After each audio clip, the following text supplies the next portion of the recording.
আসসালামু আলাইকুম। কি অবস্থা সবার? কেমন আছেন? আশা করি সবাই ভালো। আজকে চলে আসছি নবগঞ্জ পাইলট স্কুলে। এখানে নাফার একটি প্রোগ্রাম হচ্ছে। সেই প্রোগ্রামে অংশগ্রহণ করার জন্য চলে আসলাম। এখানে নাফার কি আয়োজন আছে সেটা আজকে আমরা দেখব। আশা করি আপনারা সবাই সাথে থাকবেন। নবগঞ্জ ললিতকলা একাডেমি নাফা 1999 সালে প্রতিষ্ঠা হয়েছে এবং প্রতিষ্ঠাকালীন সময় থেকে আমাদের কার্যক্রমটা হচ্ছে এইরকম। আমরা কিন্তু কেবল নাচ, গান, আর্ট, অভিনয়, মডেলিং এইসব শেখাই সেটা না, সেই সাথে বিভিন্ন ইভেন্টে সেই ইভেন্টটা কেন, সেই ইভেন্টের ফিলসফি কি, এবং আমরা আমাদের একটা দর্শন আছে না হয় শিল্পীদের মানবিক মানুষ হিসেবে গড়ে তোলা।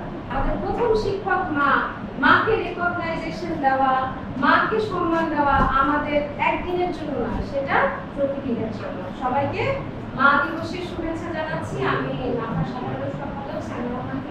তো আমরা একটা করতালি দিয়ে সব মায়েদের জন্য ওই প্ল্যাটফর্মটা আমরা যারা গ্রামে কাজ করি, গ্রামের মানুষের জন্য কাজ করি, প্ল্যাটফর্মটা কিন্তু আমরা আসলে পাই না। আমি আন্তরিকভাবে ধন্যবাদ জানাই। এখানে আমাদের গণমাধ্যমের অনেক কর্মী আছে, তারা আছে বলে নাফার কাজ কিন্তু সবার কাছে পৌঁছে যায়। তাদের জন্য আমরা সালাম, শুভেচ্ছা এবং একটা কথা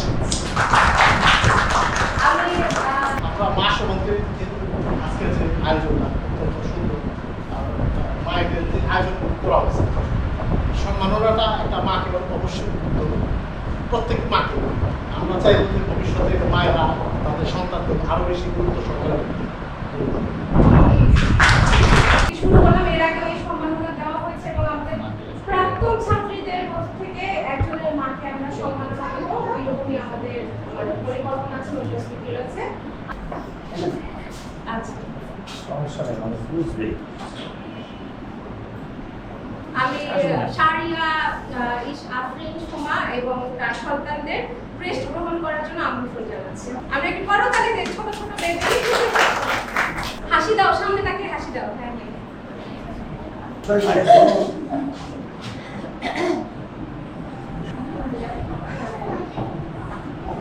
তো এখন মায়েদের মানসিক স্বাস্থ্য কি রকম হবে, কেন সংস্কৃতি চর্চা করতে হয়, কাজ করছি এইরকম সময় গান শুনতে শুনতে কে কে কাজ করে একটু হাত তুলি। অনেক মায়েরা, অনেক মায়েরা। এখন এই যে গান শোনা, মিউজিক থেরাপি, মিউজিক একটা মেডিটেশন। হ্যাঁ, এখন আপনাকে জানতে হবে যে আমি ওই আমার মন কি চাচ্ছে। আপনার মনের খোরাক দুই রকম হইতে পারে আপা। দুই রকম হচ্ছে, এক এইরকম হইতে পারে যে আমি আজকে কিছু জি বাংলার সিরিয়াল দেখলাম, জি বাংলা স্টার জলসার সিরিয়াল দেখে একটা ফুটনামি করলাম, ডালের মধ্যে লবণ বেশি দিয়ে ফেললাম।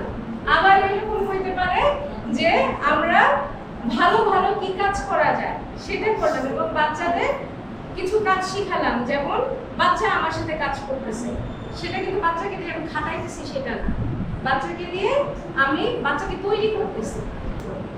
নিজেও হইতে পারে না, তার সন্তানকে গায়িকা বানাইতে চায় এবং সেই সময় এখনকার যুগের স্মার্ট মায়েরা এসে সেখানে অনেক বড় একটা ভূমিকা পালন করে। সেটা কি, আপনারা যে আজকে দুপুরবেলা রান্না না করে চলে আসছেন, আমি আই ক্যান রিলেট যে কার কার কার কার বাসায় কি চলতেছে।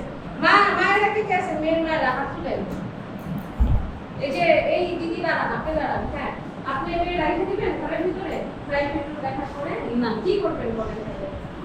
হ্যাঁ, 10 জনের সামনে আমি প্রতিষ্ঠা করাইলাম, হাঁটতে শিখাইলাম, চলতে শিখাইলাম, সব কিছুই করানো। আমরা যদি ফাইটটা শিখাই তাহলে কিন্তু, এবং কিছু টেকনিক শিখাই তাহলে কিন্তু মেয়েরা অনেকটা সেফ হয়ে অনেক জায়গায় ফিরে আসতে পারে।